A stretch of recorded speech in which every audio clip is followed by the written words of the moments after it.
Hi, and welcome to this EMTP webinar study from A to Z. My name is Henry, and I have the pleasure today to demonstrate how to use the transient software EMTP to study the effects of lightning stroke on an electrical network. The first step, which is crucial, is to model properly the network, and you'll actually might be surprised how to model some pieces of it. Thus, I will show you how to build a frequency-dependent model of metal oxide surge arrestor following the IEEE standards, how to create a suitable model of tower which considers propagation of the surge and air gap leaders, how to build a frequency-dependent model of line, and finally, how to include the equipment of substation, including transformers, CVD, inductive VT, for fast front transient studies. Then, we will run some parametric studies that will allow you to set all kinds of strategy to design or mitigate surge arrestors, insulation coordination, flashover rates, or the rates of failure of equipment.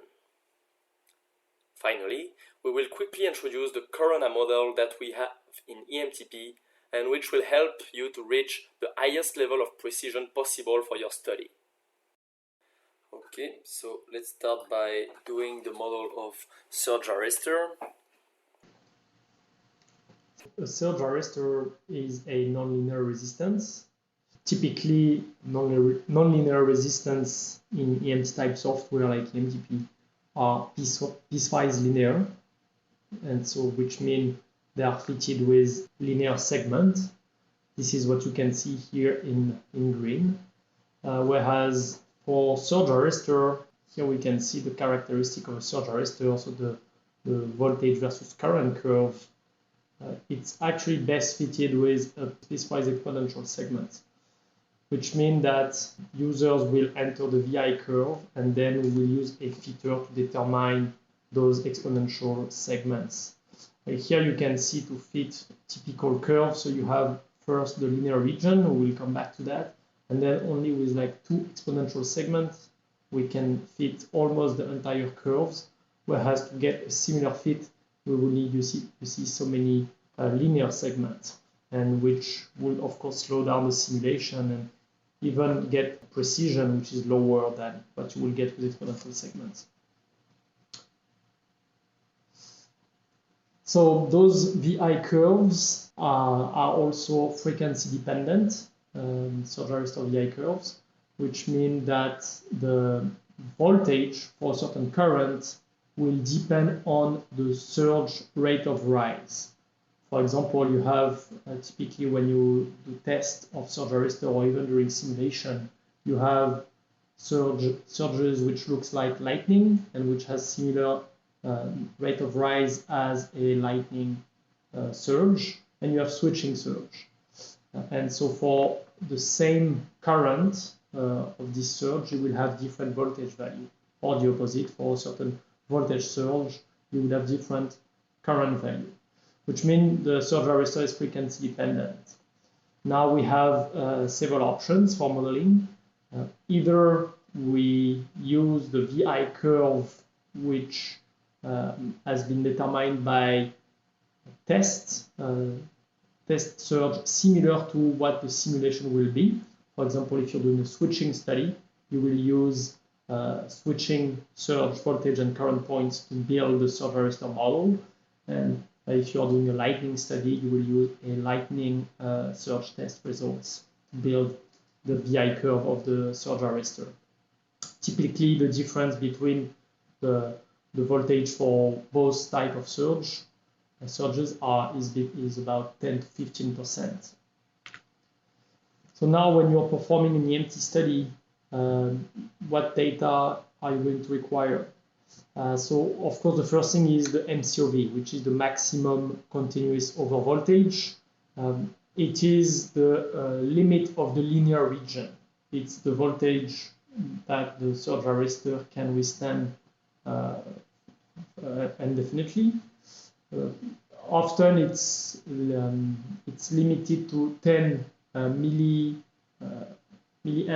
of current, and so typically in the VI curve we will put the MCOV at 10 milliamps, And so that will be basically our first segment for the linear region of the surge arrestor. So that's the first thing which is required for the model. Then, according to the type of models you are going to use, you are going to you're going to require more or less data. For example, here you may need the switching surge if you are studying switching, or I haven't discussed it, but you can also build a frequency-dependent model of surge arrestor. In this case, you will need all surge tests. So you have the switching surge voltage and currents. It's also called discharge voltages or currents and currents. For example, it could be, it has this shape. So 220 kilovolt, those are peak values for 3 kiloamps, peak again of a switching surge. And here you have the characteristic of the surge used for testing. Here it means the voltage rise was in 300 microsecond, and the tail duration was 100 microsecond. At the next slide, I will have a small picture showing that. You have the switching surge can have different shape. See, you can see here several of them. Those are all considered in the switching region. So again, if you are going to use a surge arrestor which is not frequency dependent, so just a nonlinear resistance, and you want to study switching, then you may want to take, if you can, of course, use the points of a surge here, which will be similar to what you obtain by simulation. You can go back and forth, of course. It's not necessarily the easiest way to proceed, but that's a solution that provides fairly good results. Similarly, you have the lightning surge, which could be of the shape 820. This is actually a standard shape, or 1.250 micro. So again, those are called the discharge voltages and currents. This one is particular, the 820 for 10 kiloamps. In some IEEE documents, you will see it as being called V10 because it is used in the procedure to build a frequency-dependent surge arrestor model. So keep in mind these values. We will reuse them later in this course. Now, if you need to build a frequency-dependent model, we will discuss that after again. You will need also to know the number of parallel columns of metal oxide valve elements. So surge arrestors may be built with several columns in parallel, so you will need that for the frequency-dependent model. You will also need the length of those columns. This is a required information. And those two other data we would need here, so the switching surge energy rating and the TOV curves, you will not need them to model the surge arrestor, but more you will need them to process the results. For example, if you do a switching or lightning study, you will have overvoltages, and so the surge arrestor will conduct. And of course, as the surge arrestor conduct more current, the temperature will increase, so there will be some energy through it. So basically, typically you compare this energy during the simulation with some limits. So those limits are the switching surge energy rating for switching, and typically they are given in kilojoule per MCOV or kilojoule per kilovolt. And so you can then, when you know the MCOV of your application, basically you can know the limit of your surge arrestor and compare it with simulation. The TOV curve is used during temporary overvoltage simulations. For example, single phase to ground fault, load rejection, for resonance. In this case, you must use this limit here, and you shouldn't use actually the switching surge energy, which is a common mistake. Okay, so let's now discuss the two ways to model a surge arrestor. Actually, there is three ways to model a surge arrestor in EMTP. The first one being to simply use the piecewise linear, nonlinear, the piecewise linear nonlinear resistance, so the nonlinear resistance which is piecewise linear, and just enter as many points as you can. Again, often you don't have so many points, and so you may do big mistakes, big errors between what you get between segments, between points and the real surge arrestor, so it's not recommended, still possible. Then we have this method here, which is a simplified model. Here you use a ZNO, the ZNO model in the library. I apologize, here there is a little typo. So you use the ZNO model in the library, which is the nonlinear library in EMTP. It comes basically with two devices. One is the fitter, and then you have the device itself. The goal of the fitter is you enter the VI curve, so you enter the point voltage current, and it will automatically find the exponential segments to fit that, as we showed in the previous slide. And then you can copy the data from this fitter. It's done by right-clicking and going on copy. I will show you, and then you can paste them inside this ZNO. Same thing, right-click and paste data. And it will automatically populate this device. In this device, you enter all the segments, so with the exponential coefficient. So this is for the first model, the first surge arrestor model, the simplified version. The second model is what's called the IEEE frequency dependent model.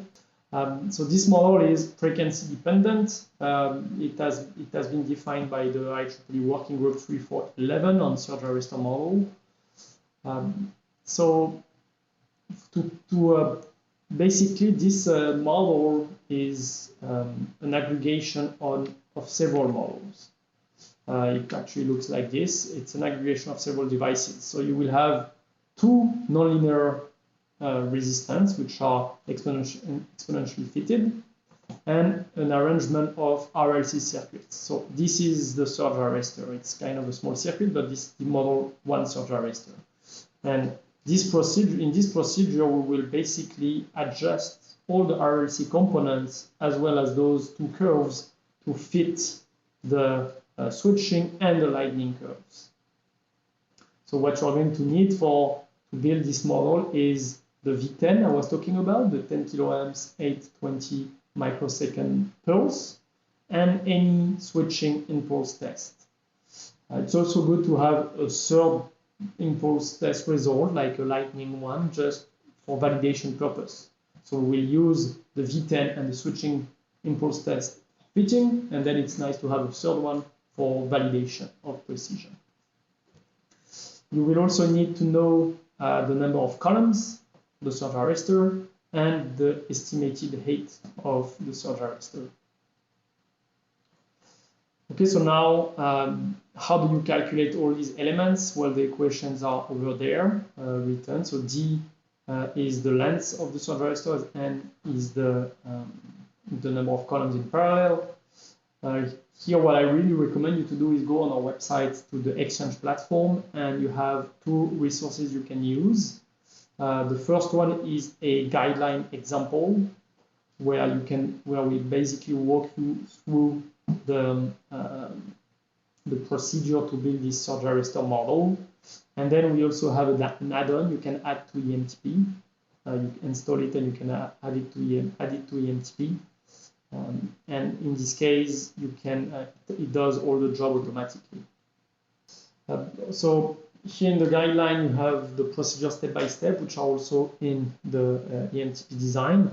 So the first thing to do is to adjust those two nonlinear resistances.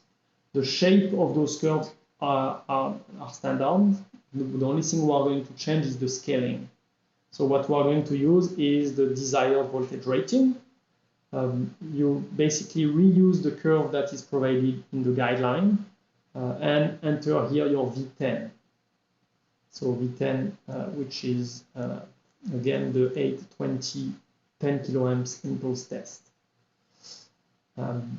Then you create the fitting. You do the fitting for those two, A0 and A1. So you do this procedure twice, and that will be your first step. The second step will be to simulate the switching surge. So you are going to bring your surge arrestor model assembled like here, with the correct A0 and A1 and the correct parameter as specified here. And you're going to connect it with a switching surge current source from the source library in EMTP. From this source, you have to enter the peak current, not the peak current actually. This is a double exponential source, so you have to enter the magnitude current of the double exponential, and two parameters, alpha and beta. Those parameters can be a little tough to find, but very often you don't have to be extremely precise for that, so you can use the following estimation, simplification. So if your impulse test is 300, 1000, just take the inverse like that for beta and alpha and enter those values in here, like it's done. Then you do the simulation and you visualize the voltage at this point, and you compare it with the switching, the impulse switching surge voltage you are supposed to get. And the ratio between those two, you enter them here in voltage multiplier. And regenerate A0 and A1. That way, when you resimulate that a second time, you should get exactly the same thing as the voltage surge. So in this step, we adapt A0 and A1. We rescale A0 and A1 in order to match exactly the voltage of the switching impulse test. All right, so then the last step is to do exactly the same thing as that, but now here to simulate V10. So to change alpha, beta, and the magnitude here to fit the 820 microsecond 10 kiloamps impulse surge. Simulate that, and then we will adjust L1 in order to match V10. Typically, when you decrease L1, it will increase the voltage you get. Okay, so you just go back and forth. You can do a dissection, or you can do step by step until you have a match that you like. And so that's pretty much it for the procedure. Once you're there, the model is finished. It has been validated for switching. It has been validated for lightning. And again, you can try it with other type of impulse if you have in the catalog, and you should see it is working well.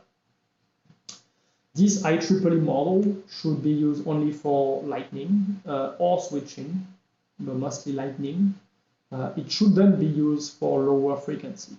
It's not valid for 60 Hertz or a lot lower, so don't use this model for low frequency. For low frequency, you'd better to use the previous model we showed, or no model at all. Often, when the voltage doesn't go so high, like for TOV, the surge arrestor model isn't needed. But if you still want to put the surge arrestor model, use the previous model just with only one ZLO device. If you do a lightning study, make sure to model also the lead conductor connecting the surge arrestor to the ground. This has an impact also. You can use, for example, an inductance for that with 1 microhenry per meter. This is typical. All right, so let me go through this example. So again, everything is explained in here. So let's say you have a new surge arrestor you want to build. So you open this example and you just change the value. So you double click on the mask and you have all the parameters you can modify here. So you enter here the height of your surge arrestor, the number of columns, and all the rest will be adjusted automatically. So just those two things. You go inside, you will notice the model, and you go from those two, you change the desired voltage rating, click on OK, and then do the copy and paste here. You do the same thing for this one, you change this value, click on OK, and do the copy and paste. Now you have your first version of the model finished. You bring this first version over here, and you do the simulation. You simulate here. Yeah, like I said, you drag and drop. You bring this current source. The current source, you see the equation is written there. Alpha and beta can be calculated like I explained. Alpha will be the inverse of the tail duration, and beta will be the inverse of the rise time. This is an approximate value. For IM, usually what I would recommend you to do is first put, for example, 10,000, run the simulation and look at the current, and then adjust it to match whatever peak you want. And so we can do it together. So I put here 10,000. Now I simulate this. Going to open scope view. Again, all the procedure I'm showing you now, it's if you decide to do this job manually. If you prefer to, but you can also have this automatic add-on, which does the job automatically, basically. So you don't have to do all that. I will show you that after.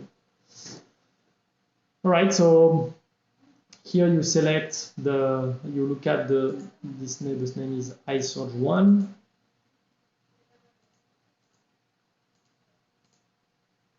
Okay, we see now the peak is 4,200 approximately. We want 3,000, so what I do here is I do that equal 3,000 divided by 4.2. Okay, and that will rescale nicely the current shape. And I know now this is the real. Okay, you see it goes to 3,000 now. This is the real impulse test that was used, current impulse surge, sorry, which was used during the test. And now I'm also looking at the voltage at this point. So I will go to branch voltage of surge 1, and I see it goes up to 225 approximately, which is the switching impulse test. In this example, the job has been done already, right? Here, those things have been modified. If you put 1 here, by default it's 1, the voltage multiplier, you will have here something like 229. Then you do 229 divided by the value you want, 225. Then you take the inverse, and that's what you use for the multiplier, just to adjust the voltage. Okay, and so lastly, the last step. So we take here this curve, the second surge, which is the 10 kiloamps at 820 microsecond. You can reuse this one. It's a standard one, so this one you don't have to play with the parameters. And you adjust L1. So by default, N1 here was 15. So I run the simulation as if we haven't modified it yet. And you see that with this value, okay, the peak we get is 263.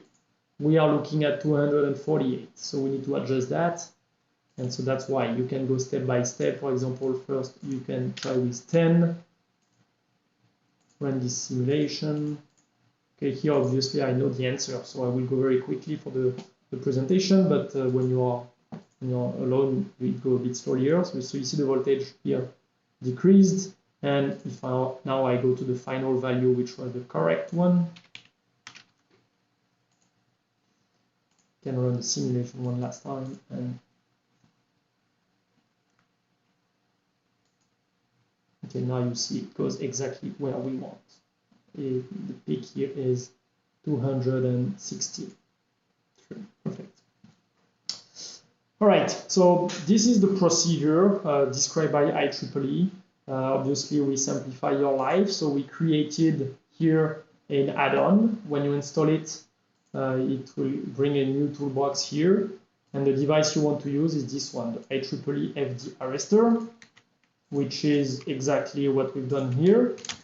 When you double click on it, you can now enter directly all the information that was required. Number of column, the length of the surge arresters, the impulse test you are going to use. So the current for the switching test, the current for the lightning test. So this one, remember, is standard, so you should always keep 10,000.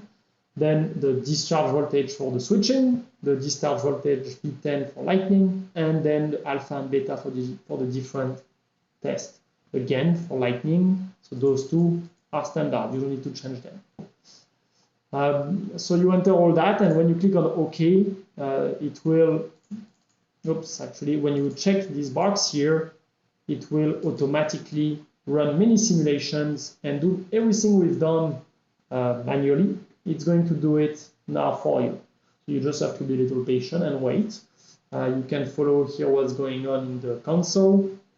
This may take 2 or 3 minutes to do the whole job, but then it's finished. So let's follow together. Here you see we have adjusted IM to get the good current of 3000. Now we run the simulation.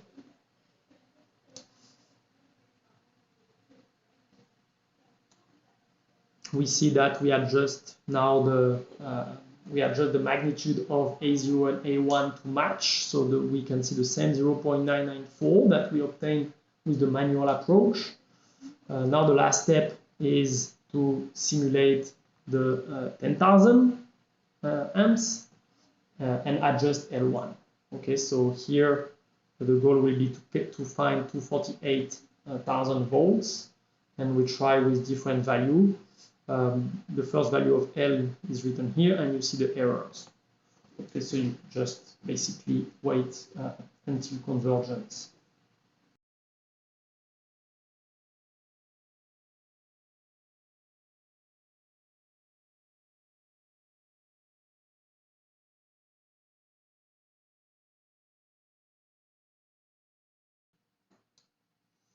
All right, so now if we take a look at our model, everything should be set up properly. So all that should have been adjusted, and you have your multiplier in there. All right, so well, that's finished for the modeling of the arrestor. Now we're going to build the model of tower. Okay, so as I said, when we talk about lightning, which is a fast front transients, all the details are very important. For example, when the lightning gonna strike the tower, there's gonna be a surge inside the tower with reflection. So it's important to have a model of tower that consider that, especially for tower higher than 50 meters. So the model we use generally in EMTP is the model described in this paper, and so it's basically an ideal single conductor that we model with a CP model in EMTP. Okay, so the surge impedance of this conductor can be calculated using the formula here, and the propagation velocity in this tower is estimated at 80% of the speed of light. Okay, and so then you can get even more in detail by representing each span, each section like that of the tower. For the branch, for example, you can use only inductance if they are very short, or you can also use a CP line. And so that's what we're going to build here as a first step. Okay, so I'm going to create a new file and save it in the same folder as the previous one.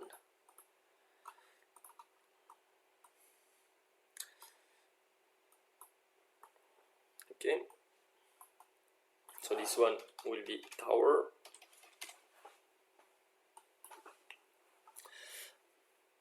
Okay, so the tower we're going to represent is this one. Okay, so as I said, we're going to use the line CP here. So well, I did the calculation myself, and the surge the surge characteristic is 150 ohm. Okay, so here actually it's a 3-phase version of the CP line. I will take the 1-phase version. Here it is. Okay, so I select to enter the data as the resistance, the the surge impedance and the velocity. So is this the second one? Okay, so the length of the first span is 20 meters. It's a lossless model, so I put a very low resistance. The surge impedance is 150, and the velocity will be 3 exponent 8.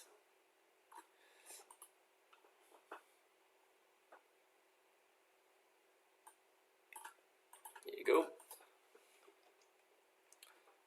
So that's the section 1. I don't really need the name of it. Then I'm going to represent the other sections, so which goes by 3 meter, 5.5, 4.8, and 4.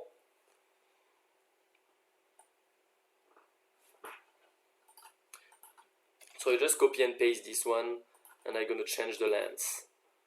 So the first section is only 3 meters. I can actually change the drawing to make it smaller,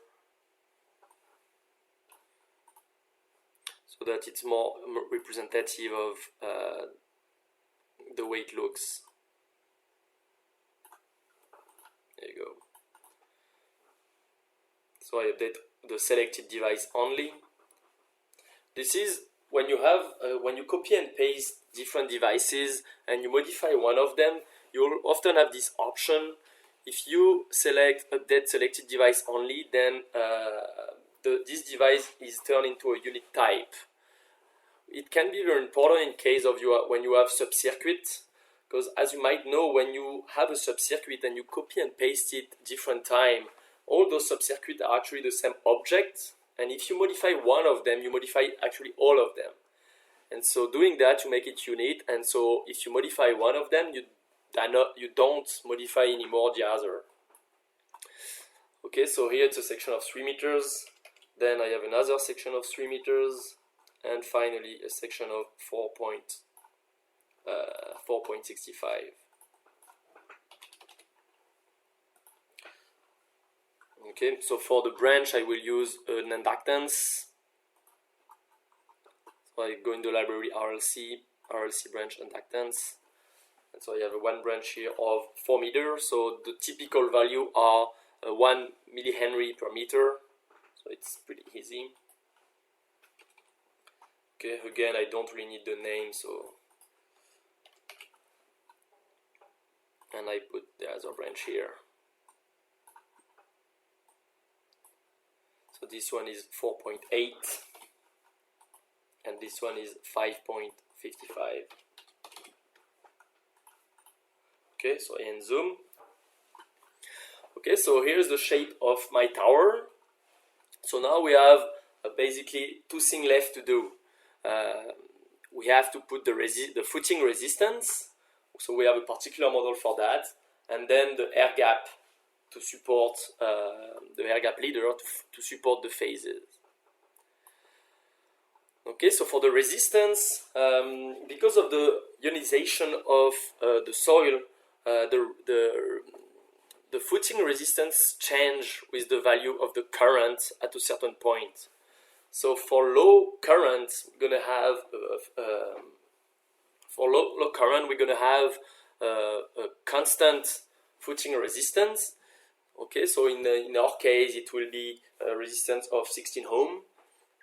And when the current become higher, then the resistance change with following that equation. So what we're going to do is we're going to build that. Here is a formula to calculate the threshold of the current to switch from a constant resistance to this one. So we're going to model all that. I calculated here, and that's the value. Okay, so what we're going to use for that, it's what we call control resistance. So I don't really remember in what library it is. So what I can do is I can use the filter here. So you click on part by library, all parts, and now you can write, if you kind of remember the name, So I think it was controlled with, yeah, here, R nonlinear controlled. It's convenient because there is a drawing as well. Okay, so I connect this this device. So the way it works, you have to input here the value of the admittance of that and the value of the current. So for the current, we'll just use control resistance or a control admittance. It's the same thing. So we don't have to, the current is 0 in that case. So I go in the library control and I put a constant here of 0. Again, I don't really need the name. Okay, also I need the current of this going through this resistance to control it, so it will be kind of a loop. So for that I can add a meter from the library meters. So it will be a meter like this one, current meter with an output in the control, or I can directly go in the mask and go in the scope in the tab observe and select current. Now, as soon as I did that, I have here in this bundle, I have the information of the current. To extract it, I just have to right click, go to breakout, and here you can see the current. So I press OK, and now I have this this pin. Oops. Okay, so I can put it here and rotate it. So to rotate, you have the options here with the shortcut.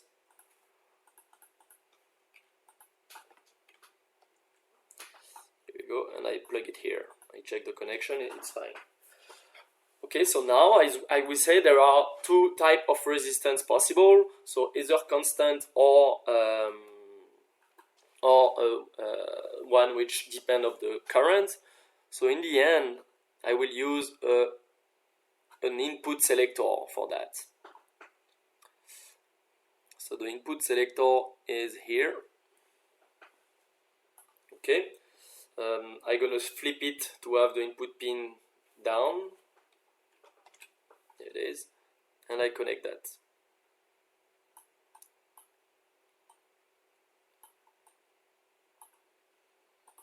Like that. Okay, I can move a little bit all the device, so I do Control A to select everything and use the arrow after to move it. Okay, so let's say when the input selector pin here will be 1, it will be the constant resistance. Okay, so the constant resistance, I said it was 16 ohm. So here actually we want the admittance, so it's the inverse. Okay, can call that our footing. Okay, and so the second input is the function of the resistance that depend on the current. So I will use for that the function of device function of u. Okay, and so this device it's very convenient because it lets you write whatever function you want. So you can use select a pre-built one, or you can create your own and choose the number of inputs. Okay, so I'm going to choose 2 inputs. To call the input, it's the U1. Okay, so for example, now I have two pin. U2 will be the resistance and U1 the current. Okay, so if you remember, the function is this one. Okay, so the inverse of this one, because we have to give the admittance. So it will be U1, which is the admittance, the inverse of R0, the R footing. So it's U2, sorry. Okay, and so multiply by the function SQR1 plus the current U1 divided by IG, which is 500. There you go. Okay, so if you want to have a look at what are all those functions that are pre-registered in the that you can use in this box, you can click on the link here, math function, and it opens the help document, which is actually also in the help tab here. And if you go down this document, you will see there are a lot of examples, and actually there is also a tab of everything you can use. It's kind of JavaScript based, so it's very easy to use. If I go down a little bit more here, you have predefined parameters and all the function you can use. So I just use this one. Okay. Okay, so let me check. I think there is no error here.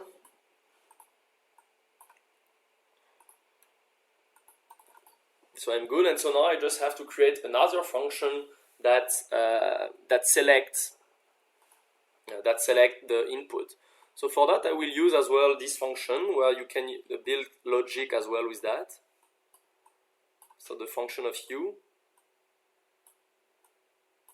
Okay. And so this time it depends of the value depend of the selection depend of the value of the current. Okay, so what happened is I'm going to write a condition, for example u1, which is the current when u1 is smaller than the threshold. Okay, so when this condition is true, the value will be 1. When this condition is false, the value will be 0. Okay, so if I leave it like that, the output will be 1 when that is true and 0 else. And so now the other condition is u1, sorry, so the current greater or equal to same threshold. Okay, then the value is 2.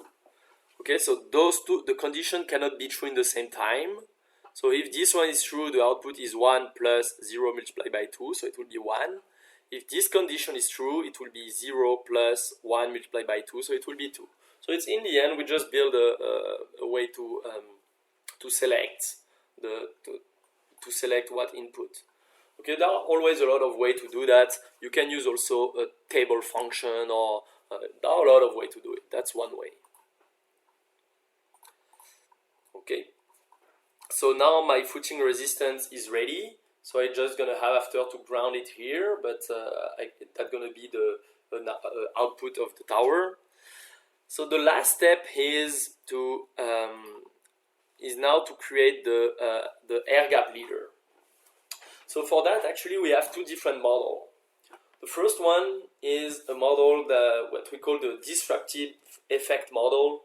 So in the end, the flashover occurs when this equation becomes true. So when the voltage to the gap minus V0, when the integral of that at the exponent k become bigger than a certain parameters. And if you go in the help, so first you can find this device in the library of EMTP. Okay, so if you go in here in switches, it's the control gap.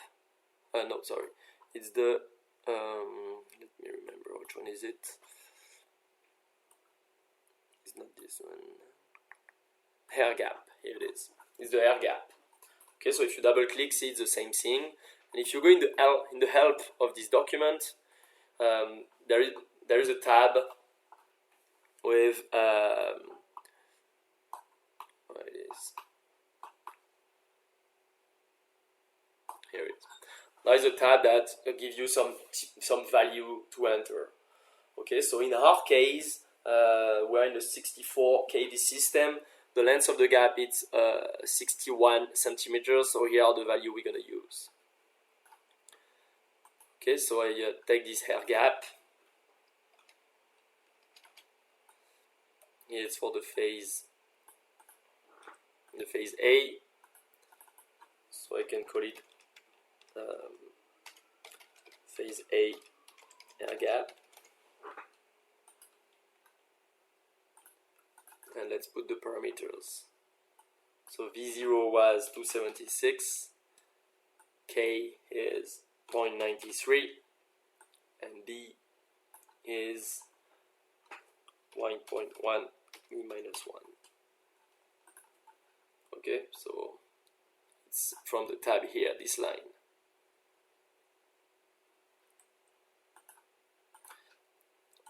Okay, so I can copy and paste it for the other phase.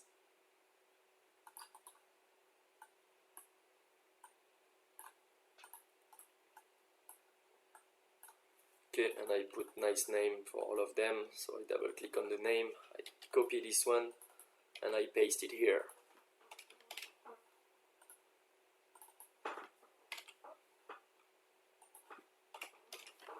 There you go. Okay, so now you're just gonna have to connect the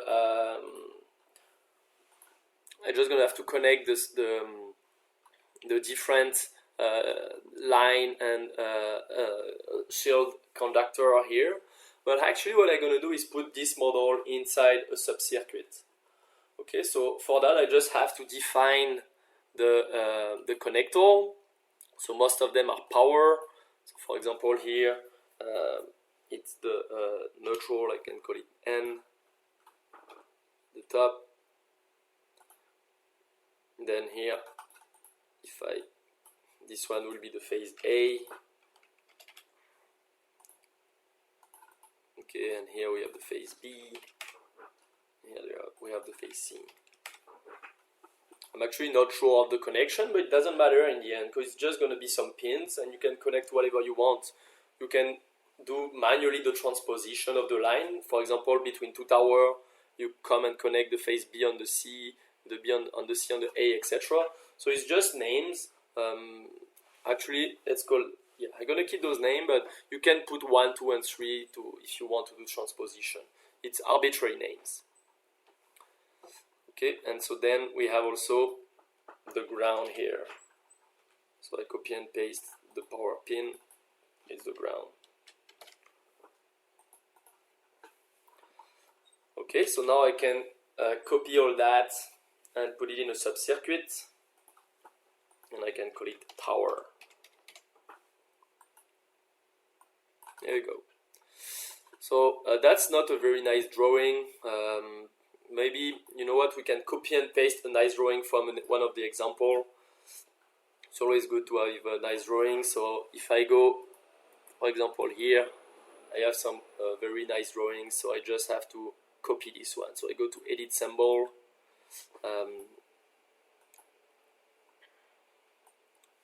Okay, here the way they put one in and one out. Okay, we'll do the same thing at them. So I'm just interested by the drawing, so I copy it here.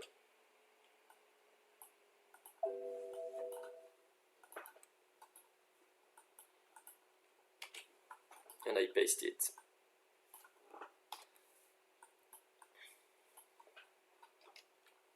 Okay, so now I put the phase. So actually in this drawing there was A in and A out. So what I'm gonna do is I'm gonna duplicate this pin. So you see now I have a new power pin A1, and I'm gonna add them after inside my subcircuit. There you go. Sorry, it's a bit long. I try to go fast.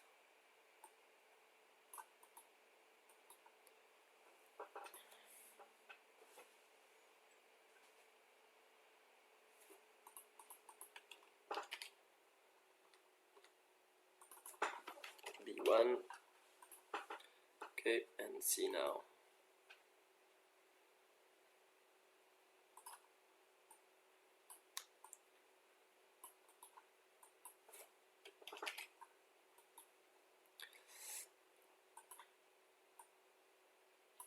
And C1. Oh, great. So now we have here we have the ground and the shield conductor at the top. That's a better one.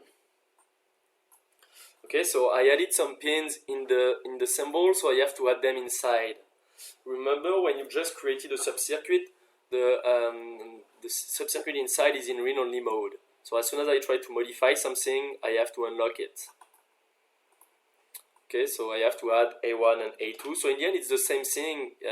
It's the same wire. It's just for the drawing, it's more convenient to have one input, one output, but they are directly connecting to one to each other. Okay, so I just put P1 here and C1.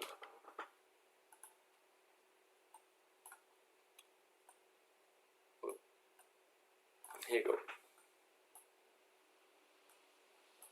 Okay, so now we've done our model of tower. So as I told you, we have two models of air gap leader. Here I used one which is the disruptive effect model. We have another one which is even more advanced.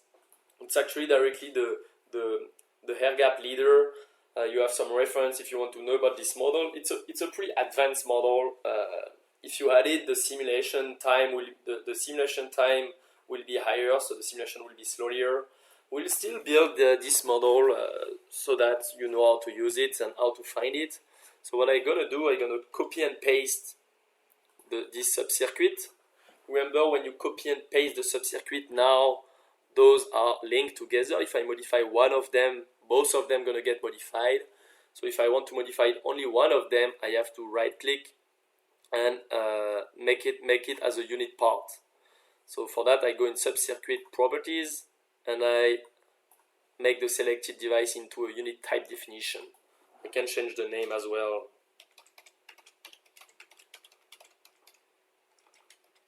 There you go. And I put in the name.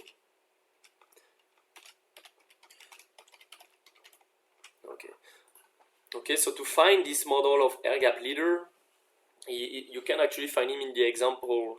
I'm not sure it's in the library, let me check. No, it's not in the example. No, it's not in the library, so you have to find it in the example. So it's here in the example air gap leader. Okay, so this example is actually very nice. It shows the validation of this model, so you can have a look at it. It used the Segre equation in the end. It's a good model. Okay, so I copy that and I'm gonna paste it in our model of tower instead of this.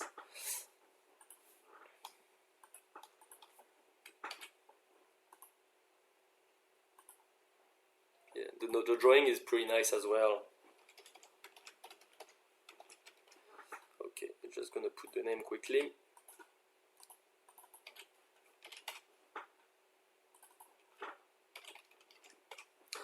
There you go. And the length of those are, we said, 0.61. So that's in the mask.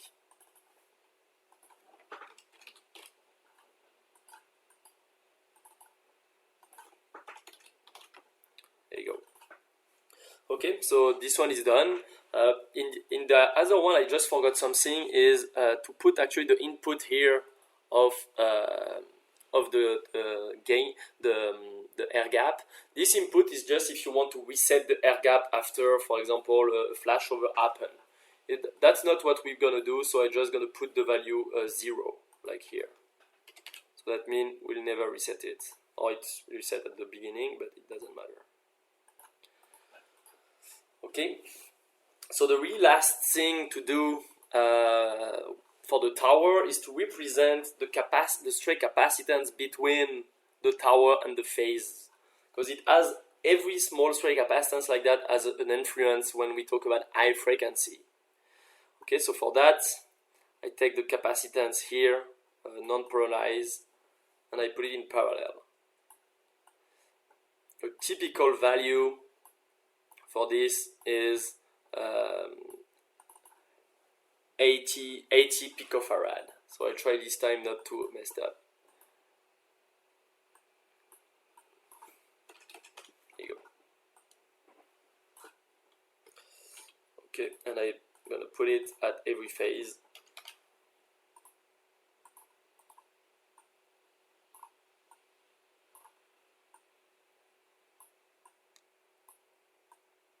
here, and here. Okay, and let me do it as well for the other tower.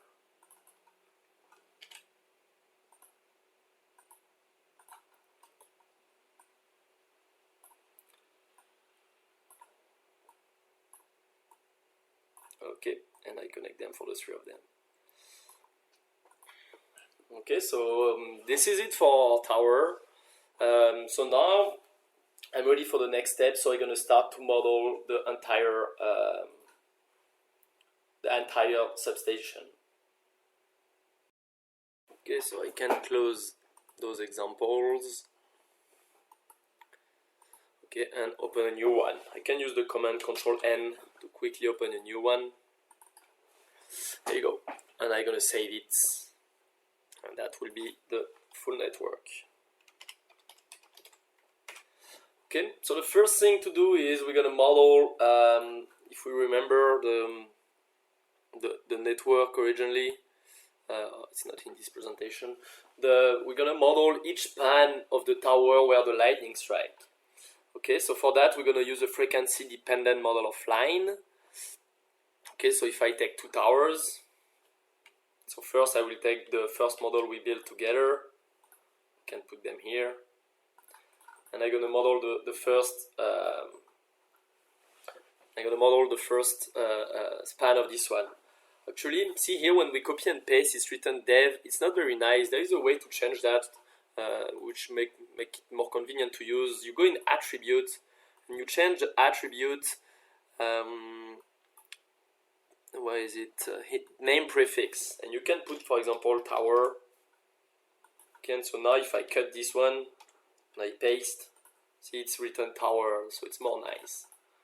Okay, and I'm going to put a line which is frequency dependent between them. So I go in the library lines, frequency dependent model. Okay, so I'm going to build this model, and after we're going to have all the input output needed. So to build the model, we've done that in previous webinars. You have to take the line data. Okay, so let's open it. We create a new case. So the first tab, you don't really have to change anything. So we're going to have 4 conductor. Okay, if we go back in our presentation here, we have the 3-phase plus the neutral at the top that we're going to model as a conductor as well. Okay, and so after you have to fill this tab. So to go faster, I'm just going to copy and paste it from an existing one, and we're going to comment together the data. Okay, so here we have the number of phase. We don't really say the phase A, B, C because there is no limit. It can be multi-phase. It doesn't matter. So let's say here the phase 1 is the neutral. So you see the DC resistance here. The outside diameters, then you have the horizontal, the vertical height, and the vertical height at midspan. So all those data are from here. The horizontal, if we set the reference, is the middle. So the horizontal is 0. So that we can see here. The height, it's you add all those together, and the vertical weight at midspan. It depends. If you have the information, you can enter it here directly. If you don't have it, put the same number and the software automatically estimate it for you. Okay, and then the phase number 2, 3, and 4 are the phase A, B, C, and you have it's built the same way. Okay, so after considering the conductor here, you can do the skin effect correction. So let's put the thick divided by the diameters.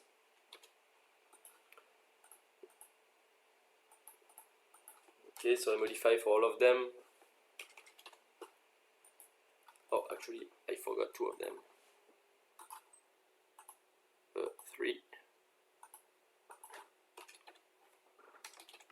Here I have a small unpleasant display. It's actually a small problem we have with this version, but it's actually removed for the next version that goes out. So it's annoying right now, but you will not have it at the version 3.1. Okay. so we're good. Then the model, so we use the frequency-dependent model of line. Between two span, like that, between two towers, it's untransposed. So we don't use the balance model, but we use the real T1. T1 is the name of the transformation matrix to create this model. I don't get into the detail. If you need more detail, there are the help documents. But if you want to create an untransposed model of line, you have to select the real TI. And for switching study, you let the software find the model frequency automatically. That depends on the length of the line and other parameter. But here, because it's a fast front transient, we have to specify ourselves the model frequency to have a good estimation. Okay, so I put here 100,000. Okay, so then the length of the line here, so it's the line which will be between two towers, so it's let's say 3 meters, so it's 0.3 in kilometers, and the ground return resistivity 100, that's a typical value. Some of you have more precise value, in that case it's good. Okay, so then the rest, we don't really have to touch it, maybe just the fitting. Sometimes it's harder to fit for a very short line. So here I recommend for short line to put a higher number, like 35, for example. It's just the maximum number of poles. It's a mathematical thing. It doesn't change anything with the model. Actually, if you put 25, we can do it together so that you see what happened. Okay, let's call it span 300. So I'm going to generate the model of line.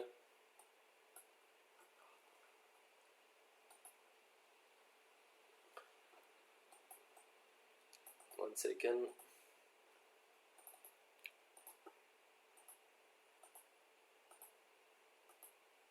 Okay, so see here you have an error, so which means it couldn't converge. So if you have such an error, most of the time just adding the maximum number of poles permitted solve the error, and see now you have ended, it's going well. So when we did that, we just generated a model file named span underscore 300 underscore LVPun. And so that's the one we're going to add to our line. So we click on the line, we go to select data file, and automatically we're going to see it here. Okay, and so now we have the line that take the same amount of phase that we specified here, 1, 2, 3, 4. You can actually display the number if you want to be sure. You go in drawing and you can show the pin number. So oh, I didn't check apply the change. Okay, so the 1 was the neutral, 2 A, B and C, and so now you can connect them. Okay, so the lightning will strike one of these towers. Okay, so I connect them. So locally, where the lightning strikes, it's good to model each span, okay, because what can happen is there's going to be a back flashover or flashover, and in that case you have to model a tower. You model as many towers. The point is the last tower you model shouldn't have any back flashover. Okay, so it's kind of an iterative process. You run your simulation. Here there is a flashover to the last one, then you have to add new. But usually if you put 4 or 5 of them, it's enough. Okay, here I'm gonna enlarge the simulation sheets. So I go to sheet size wizard and I put auto expand. There you go. Okay, so I'm gonna add some more.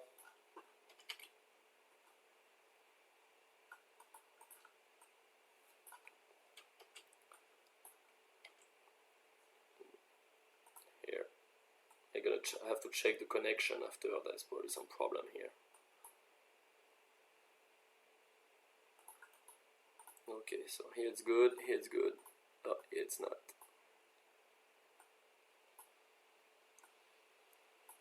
Good.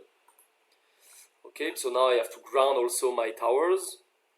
So the ground you can find in the library RLC.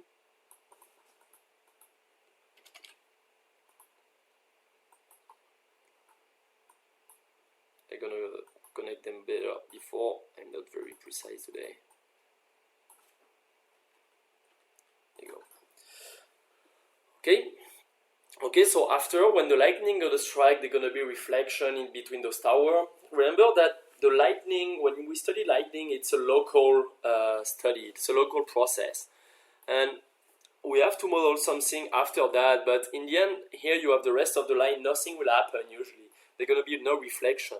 So what we do to get rid of all those undesirable reflection, we just put a line here, which will be very long. So I'm gonna create another model of line, but this time it will be way longer. So the same characteristic, but instead of 300 meters, it will be 100 kilometers, for example. And this time the model is balanced because we assume that the line are transposed. Okay, and I can call it 100.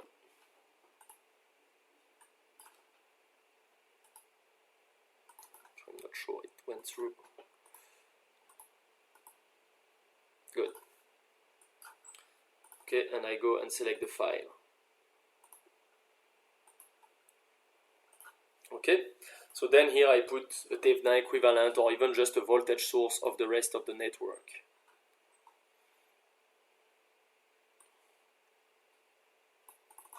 Okay, so the voltage source, it's a 64 kV. Actually, we work at the frequency of 50. The data we have are from Europe, and this is it. Okay, so to extract the phase, you probably remember you have to go to home, draw signal, 3-phase bus. You draw the bus here, connect it. Always check the connection with the bus. Sometimes it's tricky. And then extract the phase A. So A is the number 2, remember. B and C. Okay, so now we are done with the line. We're going to quickly model the substation. So here it depends on every configuration of substation. Okay, what you have to remember is you have to model every element. Okay, so for example, that's a short list. Okay, so if you have a circuit breaker, it's 2 lamp stray capacitance of each size. If it's open, it's only 1. So here's a value possible. The CVT are important to model because they have a pretty high value, current transformer, etc. So you have more example in the standard IEEE. A longer list. The best, of course, is always to have the data from the manufacturer, especially from the transformer. It's very critical. Okay, so first, let's say we have a very short cable that connects the last tower with the substation. So this cable can be modeled only with RL. Okay, so we put a value. So that depends on the type of cable. I'm sure you'll have no difficulty finding that. Okay, and so let's say we connect our surge arrestor. Okay, so we have 3 of them, 1 for each phase.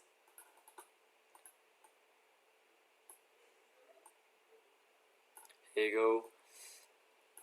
And actually, you can also model the way they are grounded. So for example, if they are grounded through a cable, then you have to model that as well. Okay, so you connect all of them here. Then let's say you have a small cable of a few meters. Okay, and then you can actually ground them through the resistance of the substation. So if you know the grounded resistance, all those details, they don't make a big difference, but if you have this information, you're always better to put them, you know. So here the grounded resistance of the substation, let's say, is 5 ohm, sorry. Okay, so now we can also do the rest of the substation now. So we did the most important, but let's just as an example. So if you have some cables going through your substation, for example, a long cable of a long line of 50 meter, then you use a CP model which reproduce the propagation, but for a short cable you don't really need the frequency dependence because you might experience some that's not the good one again. You might experience some convergence problem. So for short cable, a CP model is good. So it's the M phase one, which we take for one phase. Okay, so for those cable you need the length. Okay, so let's say I have one of 50. Okay, again we use a lossless model, or if you have the resistance then you can put it. And the surge, you have to know the surge impedance of them. Okay, so here it's just an example. And the speed, it's always the same, about the speed of light. Oh, sorry, we don't see. 3.8. Okay, we kind of run out of time, so I have to go fast. Okay, and for example, we can say that that is connected to a CVT, for example. Okay, so the CVT, I model it with a capacitor bank, sorry. And the typical value is 4000 picofarad, so 4 nanofarad. Okay.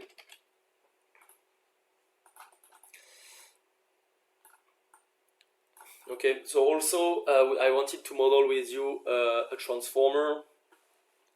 Okay, so the transformer, you take it from the library, 3-phase input nameplate.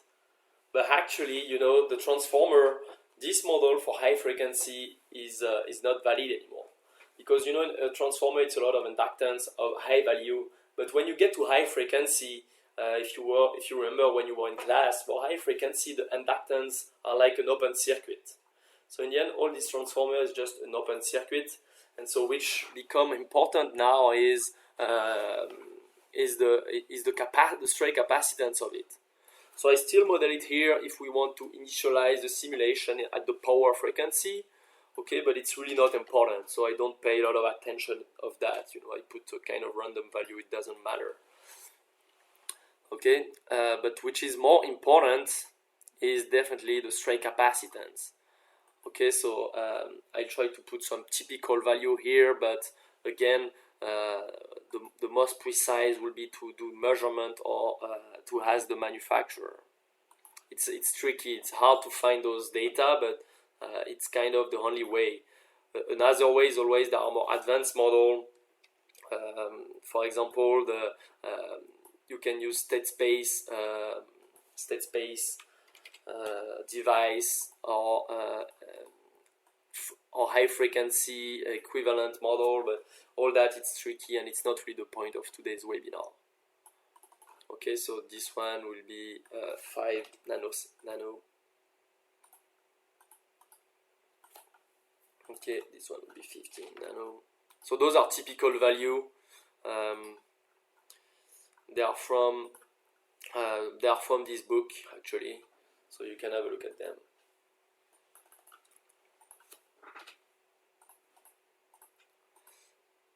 And this one will be 20. Okay, and I'm gonna connect it.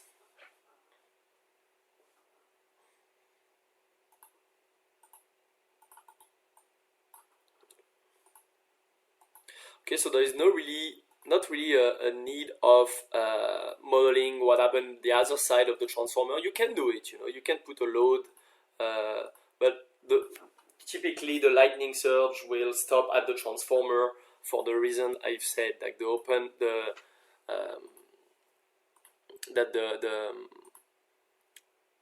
inductance will be as open circuit. Okay, so if we study that part of the network, what happened on the other side will not have a big influence. Okay, but it's still possible to, you can do it if you want to have a better initialization of the power frequency. Okay, so here, okay, I did a small substation because we don't really have time, but you can get more in detail like this one. See, where you represent each span with CP model. So here the simulation will be very slow, but it's extremely precise. Everything is represented. So they always, it depends. The more advanced you are in the study, the more into detail you get. Okay, so now we are good. Everything is modeled. So the last part is about the lightning itself. Okay, so for the lightning, we use a concave shape Segre model. So you can find that in the library sources. If you don't remember in what library, you just go to all parts, you tap Segre, and you have the current source here.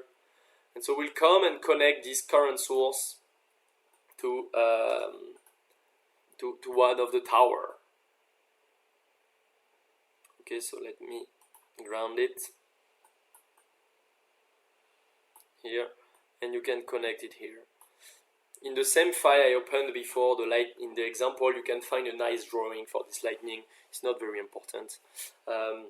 So then here we're going to parameters the first lightning strike. So remember in EMTP we have an automatic initialization in steady state.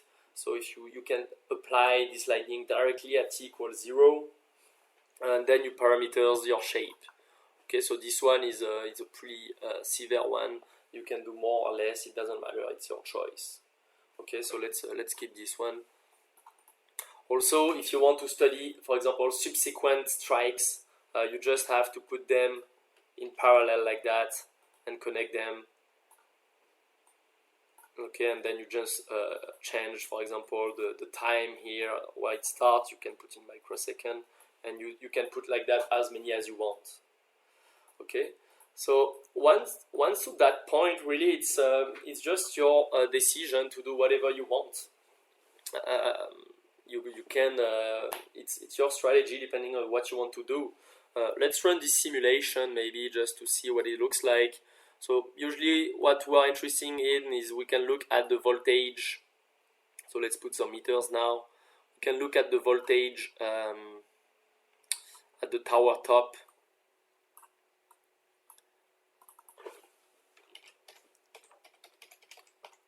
Okay.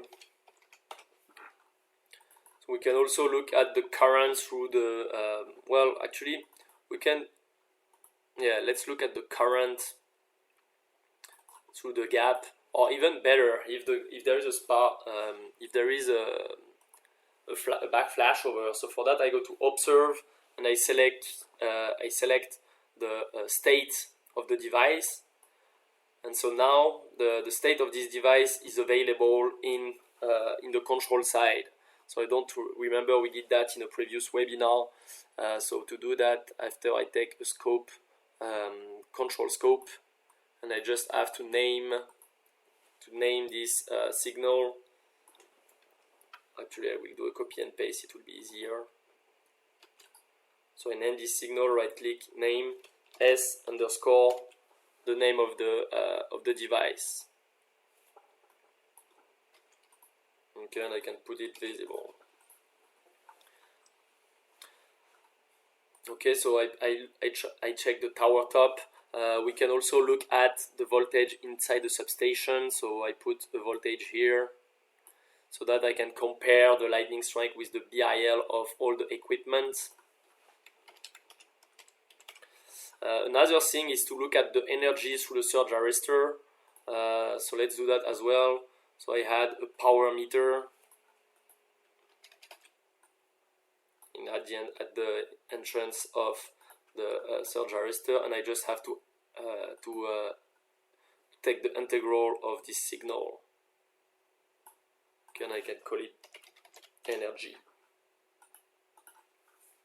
and I put a scope at the end. Okay, so let me run this simulation. Oh, I forgot to parameter the simulation. So the parameters, so remember it's a very fast frequency, okay? The time for the lightning, for example, the rising time of the lightning, it's 1.2 microsecond. Okay, so here the time step has to be very small. That's a typical one. Okay. And in the end, we don't have to run the simulation for a long time, because after the tail will be something like 100 milliseconds. So okay, let's simulate for 3 microseconds. Sorry. Okay, remember the power frequency is 50 for this particular example. Okay, so let's run the case. So the simulation is a bit slow, but remember in what level of precision we get now. Okay, so you can open Scope View and plot the result during the simulation. For example, let's plot the energy through some of the surge arrestor. Okay, so to plot during the simulation, I can do it like that. It's nice. So you see the energy during the event. So this is one particular event. It's kind of deterministic approach that we took. That's a very good approach to do, is considering the history or the weather forecast. You can determine the worst lightning strike shape that can happen, and then just apply this one and see what happens. That's one way of doing it. And so then when you identify the overvoltage, you can after calculate the probability of chance of failure of an equipment considering this voltage, and so like that you have the rate of failure of your substation. Okay, so we can have a look as well at the voltage on the tower top. I'm going to put it on the page 2, and on the substation. Okay, so that's a kind of study we can do. Okay, so let me now maybe quickly show you how you can do a study considering what you want to do. Okay, so I prepared those files already because we don't have time, but we can do some parametric study if you want to see the influence of some parameter to the result. Okay, so the first one, for example, why we would lead such a study, if the goal is to see the maximum the maximum amplitude of lightning before the power, the energy through the surge arrestor reach a certain level. Okay, so for that we can do a small parametric study. So the way it works, the parametric study in EMTP is we write a small script for that. It's very easy. So first you have to copy and paste like that a block. You can change the drawing with the edit symbol, it's not important. What is important is when you right click, you go to attributes, you have the attribute is script.open.dave that has to put the name of one of the scripts that has been written before. Okay, so here the script is open next to it. It's in the same folder, so that's why I don't have to put the path. So yeah, the extension DWG is the format of EMTP. It's, when you click on Control-N, you can create a JavaScript. So it's the same thing. It open a DWG. Okay, so far it's in the same folder. As soon as I double click on this device, I'm gonna run this script. Okay, just to let you know, right now we have to do scripts. That's not the point of this webinar to study parametric study. But I'm going to do a webinar on that in the future. But we are modeling a new tool that is extremely powerful for parametric study. So I will wait that this tool is released before presenting it. Okay, so quickly how it works for the parametric study. So here's the script that is called. So I advise you to start with this one and just to modify it. So here I put the name of the device that I want to do the parametric study on. So it's this one here. You see the name is lightning 1. Okay, and so then I create some vectors of all the value I want to give. So there is the amplitude, the reset time, the max lobe, the tail time. That's your choice. And here I'm going to do 5 simulations, and here are the value of the 5 simulations. Okay, because we don't have much time, I only do 2 simulations. Okay, because so remember, that's one way of doing it, but it's a script, so you can do basically whatever you want. Okay, so here they're going to take those 2 values, so it will be a very short simulation study. And here after you have to write the name of the scope you want to save. Okay, so for that it's easy. It's just once you run the simulation once. Okay, I did it previously. So you open it with a hemplot, for example. And so if you want to have a look at the energy through the surge arrestor, you plot it, and you have the name here. Okay, so you just have to write the exact same name, and that's what I did here for the phase A, B, and C.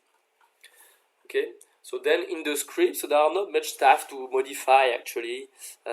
Just here in my case, what happened is at the point if you have a look at this attribute, all this data, okay, if you go in the attribute, they are all saved in attribute named params a, which is here.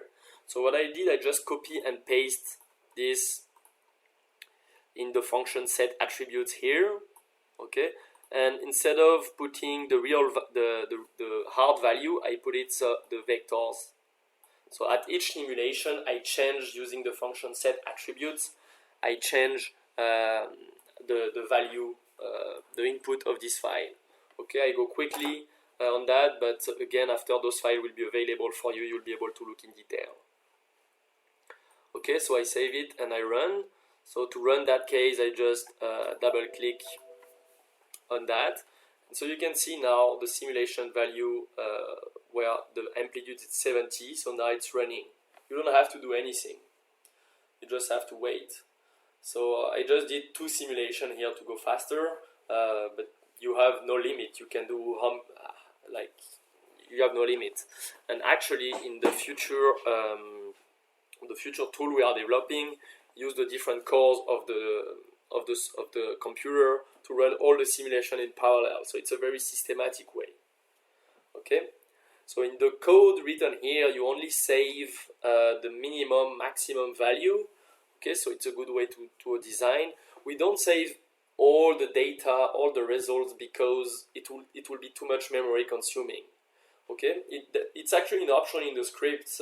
I'll share this script with you, and so you'll be able to go through it. But there is actually a line that has been disabled where you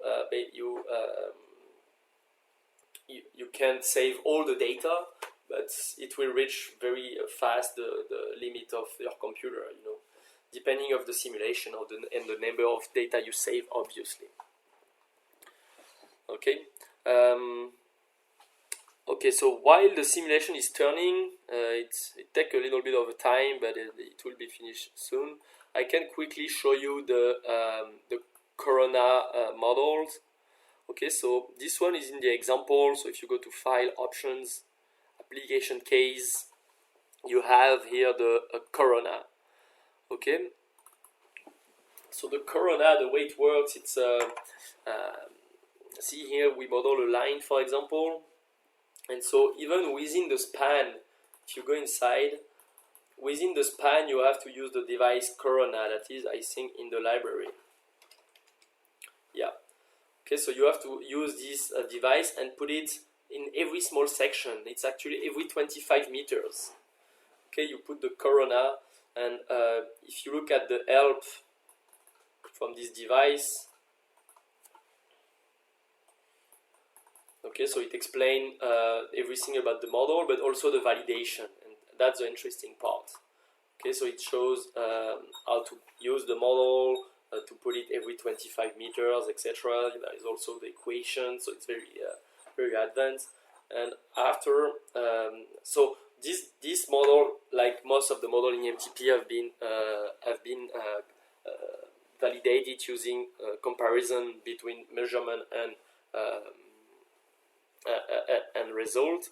So here you can see the measurements, which are the surge here. So what happened is there is an impulse through a line, and we look at the surge traveling through the line. See, so the measurements are those, and these one are the one given by EMTP.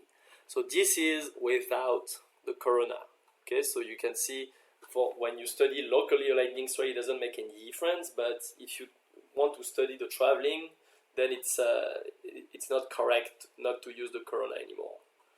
Then if you use the corona, see, the results are way better. So it's actually pretty impressive. Okay.